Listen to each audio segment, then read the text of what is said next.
Typhoid dengue వచ్చేసాయా? ఇంకా ఉమ్ముకోండి. ఉమ్ముకునే టాస్క్లు ఎట్టినానా ఇంకానా? ఇంకేమైనా కూడా ఎట్టు లేకపోతేనా? ఇంకా దరిద్రపు కొట్టు టాస్క్లు ఉంటాయి కదా, అవన్నీ కూడా ఎట్టే ఇంకా వస్తాయి మనకి. కోవిడ్ కూడా వచ్చినా ఆశ్చర్యపోక్కర్లేదు. క్వారంటైన్ చేయలేదేటి? 14 రోజులు ఎక్కడో హోటల్లో పెట్టేస్తావట కదా వీళ్ళందరినీ. ఫోన్లన్నీ కూడా అప్పటి వరకే ఇచ్చి తర్వాత నుంచి లాగేసుకుంటావట కదా. ఏం చేసా? టైఫాయిడ్ వచ్చేసింది అటు కొంపలోకి. ఆ పిల్ల వెళ్ళిపోతే అందరికీ ముద్దులు ఎట్టేసి హగ్గులు ఇచ్చేసి వెళ్ళిపోతుంది. టైఫాయిడ్ కంటేజియస్ తెలుసా? డెంగ్యూ అంటే దోమలు గట్రా అనుకో. అసలు 2 కాంబో ప్యాక్ లాగా వేసుకొచ్చింది అక్క. మొత్తానికి ఏమైనా కూడా ఆ ప్రైవేట్ జెట్ ఏదో ఉందట, అందులో పంపి అక్కని ఎక్కువసేపు కాంపలో ఉంచామనుకో వీళ్ళకి కూడా అంటుకుపోతుంది. ఇంకా మళ్ళీ దెంపకు.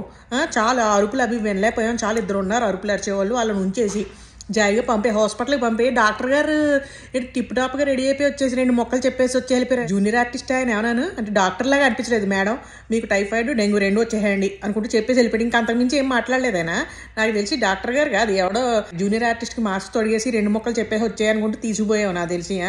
సర్లే ఏమన్నా కూడా ఆ పిల్లని మళ్ళీ కొంపలోకి దెంపకి. ఇలా అందరూ కూడా సిక్ అయిపోతారేమో అని నాకు డౌటింగ్ కొడుతుంది. మరి సిక్ అయిపోయి మొత్తం అందరూ కొంపకి తాళం వేసేసుకుని గొల్లు పెట్టేసుకుని మొత్తం పుంపుహారు చేసేస్తే ఎలా ఉంటుందంటావా? పోనీ అలాంటివన్నీ మనం కోరుకోకూడదు.